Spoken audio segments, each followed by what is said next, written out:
श्री गणेशाय नमः। ॐ भद्रं कर्णेभिः शृणुयाम देवा भद्रं पश्येमाक्षभिर्यजत्। नमस्कार मित्रों, तो हमारा क्रम था भगवान सत्यनारायण की व्रत कथा के बारे में। तो आज तक आपने 4 अध्यायों को देखा सुना। आज आपके सामने मैं 5वें अध्याय के बारे में थोड़ा वर्णन करूंगा। इसमें सत्य धर्म के आश्रय से सबका उद्धार लीलावती एवं कलावती की कथा है। यह वणिक सत्य धर्म से च्युत हो गया था। भगवान सत्यनारायण का व्रत न करके प्रतिज्ञा भंग की थी। अतः राजा ने उस वणिक के घर से भी सारा धन हरण करवा लिया और घर में चोरी भी हो गई। बेचारी उसकी पत्नी लीलावती एवं पुत्री कलावती के साथ अपने वस्त्र आभूषण तथा मकान बेचकर जैसे तैसे जीवन यापन करने लगी। एक दिन उसकी कन्या कलावती भूख से व्याकुल होकर के किसी ब्राह्मण के घर में गई और वहाँ उसने ब्राह्मण को भगवान सत्यदेव की पूजा करते हुए देखा। जगन्नाथ सत्यदेव से प्रार्थना करते हुए देखकर उसने भी भगवान से प्रार्थना की कि हे सत्यनारायण भगवान, मेरे पिता और पति यदि घर पर आ जाएंगे तो मैं भी आपकी पूजा करूंगी। तो उसकी बात सुनकर के ब्राह्मणों ने कहा कि ऐसा ही होगा। इस प्रकार ब्राह्मणों से आश्वासन युक्त आशीर्वाद प्राप्त करके वह अपने घर को वापस आ गई। रात्रि में देर से लौटने के कारण माता ने उसे डांटते हुए पूछा कि बेटी, इतनी रात तुम कहाँ रही? उस पर उसने उसे प्रसाद देते हुए भगवान सत्यनारायण की पूजा का वृतांत बताया और कहा कि माँ, मैंने वहाँ सुना है कि भगवान सत्यनारायण कलयुग में प्रत्यक्ष फल देने वाले हैं। उनकी पूजा मनुष्यगण सदा करते हैं। माँ, मैं भी उनकी पूजा करना चाहती हूँ। तुम मुझे आज्ञा दो, मेरे पिता और स्वामी अपने घर आ जाएं, मेरी ये कामना है। रात को उसने निश्चय किया और प्रातः कलावती शीर्षपाल नामक एक वणिक के घर में धन के लिए गई। वहाँ उसने कहा कि बंधु, थोड़ा धन दो जिससे मैं भगवान सत्यनारायण की पूजा कर सकूं। यह सुनकर शीतपाल ने उसे 5 अशर्फियाँ दी और कहा कि कलावती, तुम्हारे पिता का कुछ ऋण शेष था, मैं उन्हें ही वापस कर रहा हूँ। उसे देखकर आज मैं उऋण हो गया हूँ। यह कहकर शीर्षपाल गया तीर्थ में श्राद्ध करने को चला गया। कन्या ने अपनी माँ लीलावती के साथ उस द्रव्य से कल्याणप्रद सत्यनारायण भगवान के व्रत को श्रद्धा भक्ति विधि पूर्वक अनुष्ठान किया और इससे भगवान सत्यनारायण संतुष्ट हो गए। उधर नर्मदा तटवासी राजा अपने राजमहल में सो रहा था। रात्रि के अंतिम पहर में ब्राह्मण वेशधारी भगवान सत्यनारायण ने स्वप्न में उससे कहा कि राजन, तुम शीघ्र उठकर उन निर्दोष वणिकों को बंधन मुक्त कर दो। वे दोनों बिना अपराध के ही बंदी बना लिए गए हैं। यदि तुम ऐसा नहीं करोगे तो तुम्हारा कल्याण नहीं होगा। इतना कह करके वह अंतर्हित हो गए। राजा निंद्रा से सहस जग उठा। वह परमात्मा का स्मरण करने लगा।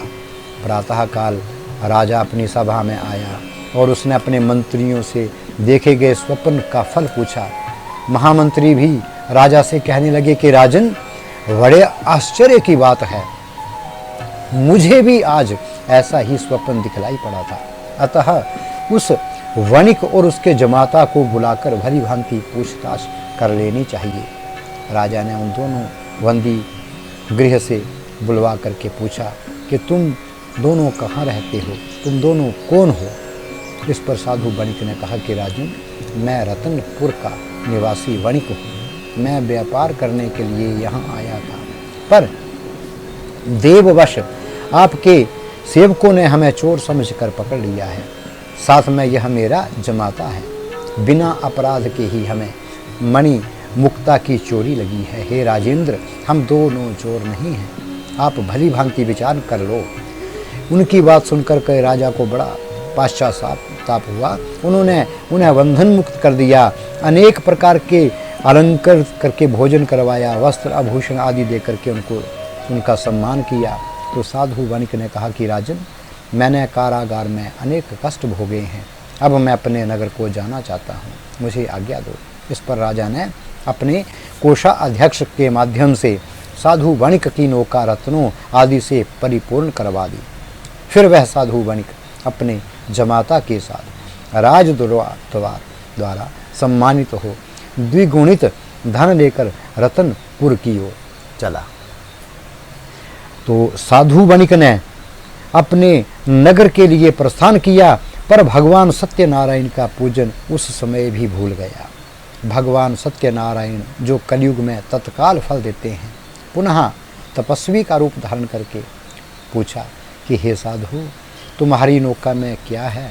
इस पर साधु वणिक ने उत्तर दिया, आपको देने के लिए धन मेरे पास नहीं है, नाव में केवल लताएं और पत्ते आदि भरे पड़े हैं। तो साधु वणिक के ऐसा कहने पर तपस्वी ने कहा, तथास्तु, ऐसा ही होगा। इतना कह करके तपस्वी अंतर्ध्यान हो गए। उनके ऐसा कहते ही नौका में धन के बदले केवल पत्ते ही दिख रहे थे। यह सब देख करके साधु अत्यंत चकित एवं चिंतित हो गया, उसे मूर्छा सी आ गई। वह अनेक प्रकार के विलाप करने लगा और वज्रपात होने के समान वह स्तब्ध होकर के सोचने लगा कि अब मैं क्या करूं, कहाँ जाऊं, मेरा धन कहाँ चला गया।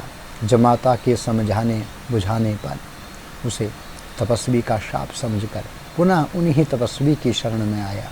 गले में कपड़ा लपेटकर उस तपस्वी को प्रणाम करके कहा कि महाभाग, आप कौन हैं? कोई गंधर्व हैं या देवता हैं या साक्षात परमात्मा है? प्रभु, मैं आपकी महिमा को लेश मात्र भी नहीं जान पाया, आप मेरे अपराध को क्षमा करो, मेरी नौका के धन को पुनः पूर्ववत भर दो।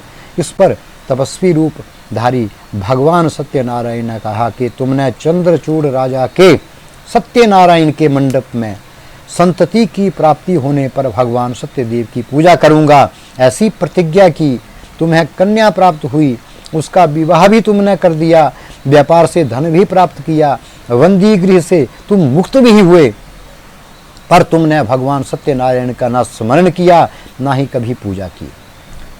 इससे मिथ्या भाषण, प्रतिज्ञालोप और देवता की अवज्ञा आदि अनेक दोष हुए हैं। तुम भगवान का स्मरण तक भी नहीं करते हो। हे मूढ़, तुम कष्ट भोग रहे हो। सत्यनारायण भगवान सर्वव्यापी हैं, वे सभी फलों को देने वाले हैं, उनका अनादर करके तुम कैसे सुख प्राप्त कर सकते हो? तुम भगवान को याद करो, उनका स्मरण करो। इस पर साधु वणिक को भगवान सत्यनारायण का स्मरण हो आया। वह पश्चाताप करने लगा।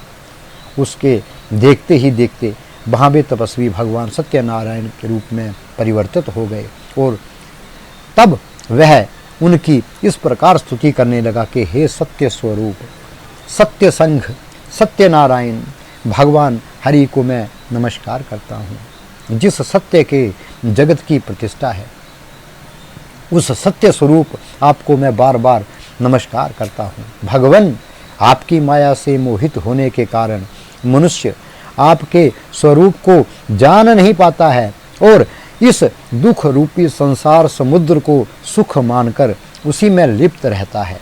धन के गर्भ में मैं मूढ़ होकर के मंदांधकार में कर्तव्य और अकर्तव्य की दृष्टि से शून्य हो गया हूँ।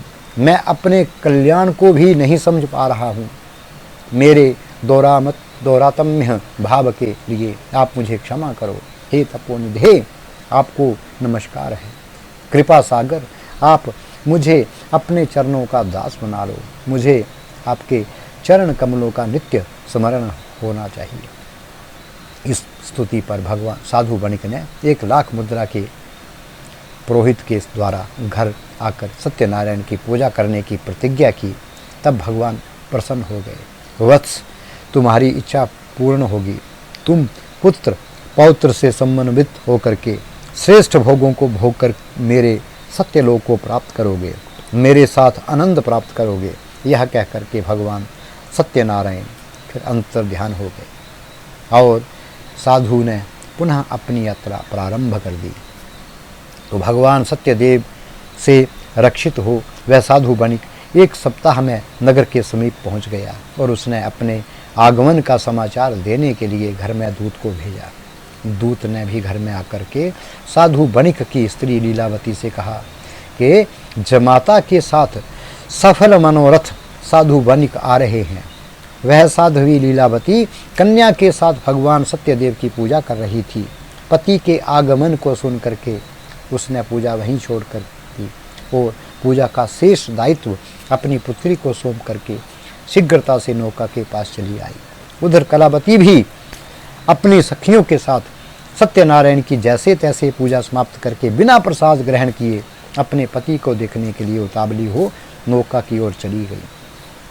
तो भगवान सत्यदेव ने प्रसाद के अपमान से जमाता सहित साधु वणिक को जल के मध्य अलक्षित कर दिया। यह देख करके सभी दुख में विमग्न हो गए। साधु वणिक भी मूर्छित हो गया। कलावती भी यह देख करके मूर्छित होकर के पृथ्वी पर गिर पड़ी। उसका सारा शरीर आंसुओं से भीग गया और हवा के बेग से हिलते हुए केले के पत्ते के समान कांपने लगी। कहा, हे नाथ, हे कांत, कहकर विलाप करती हुई कहने लगी, हे विधाता, आपने मुझे पति से वियुक्त कर मेरी आशा तोड़ दी है। पति के बिना स्त्री का जीवन अधूरा एवं निष्फल है। तो कलावती आर्त स्वर में भगवान सत्यनारायण से बोली कि हे सत्य सिंधु, हे भगवान सत्यनारायण, मैं आप अपने पति के वियोग में जल में डूबने वाली हूँ। आप मेरे अपराध को क्षमा करो। पति के को प्रकट कर मेरे प्राणों की रक्षा करो। इस सब पर पति के पादुकाओं को लेकर के जल में प्रवेश करने वाली ही थी। तभी आकाशवाणी हुई कि हे साधो, तुम्हारी पुत्री ने मेरे प्रसाद का अपमान किया है। यदि वह पुनः घर जा करके श्रद्धापूर्वक प्रसाद ग्रहण करे तो उसका पति नौका सहित यहाँ पर अवश्य ही दिखेगा। चिंता मत करो। सब आश्चर्यचकित होकर के कलावती वैसा ही किया और उसे उसका पति पुनः अपनी नौका सहित दिखने लगा। फिर क्या था, सभी परस्पर आनंद से मिले और घर आकर साधु वणिक 1,00,000 मुद्राओं से बड़े समारोह पूर्वक भगवान सत्यदेव की पूजा करवाई और आनंद से रहने लगा। पुनः कभी भगवान सत्यदेव की उपेक्षा नहीं की। उस व्रत के प्रभाव से पुत्र पौत्र समन्वित अनेक भोगों का उपभोग करते हुए सभी स्वर्गलोक चले गए।